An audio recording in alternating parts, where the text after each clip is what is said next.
ॾिसी रहिया आहियो सिंध ग्रीन न्यूज़। मां आहियां गुलज़ार मंचांडियो। ख़बरुनि जो सिलसिलो जारी आहे। हाणे ख़बरूं शामिल कंदासीं। खां रिपोर्ट करे रहियो अकबर दिलवाणी। ठटे शहर जे बुखारी मोहल्ले में ज़मज़म हाल ऐं सरकारी कामेली शाह कामेली भरिसां क़दीमी दरगाह हज़रत अबू तालिब शाह जे ख़िदमतगार सादिक बिरोही दरगाह जे ज़ाइरीन सां गॾु दाहींदे इल्ज़ाम हणंदे चयो आहे त दरगाह भरिसां सरकारी कामेलो आहे, जंहिंजे इंतिज़ामिया कामेली जो गंदु कचिरो ऐं हॾा वग़ैरह कामेली जे पुठियां दरगाह भरिसां रोड वेझो छॾियो था ॾियनि, जंहिंजी गंदगी तोड़े बदबू करे हू सख़्तु परेशान थींदा रहनि था।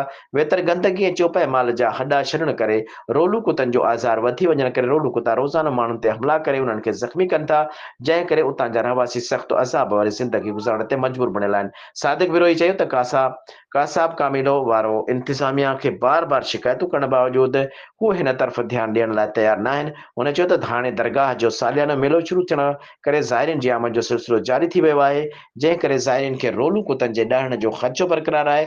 हुननि डीसी ठटो ऐं जानवरनि जे पालना खाते ठटे खां मुतालिबो कयो त हिन तरफ़ ध्यानु ॾेई कामेली जो गंदु कचिरो मुताबिल जाइ छॾे सफ़ाई कराए खेनि गंदगी ऐं बदबू तोड़े रोलू कुतनि जे आधार मां निजात ॾियारे परेशानी तोड़े इम्कानी नुक़सान खां बचायो वञे।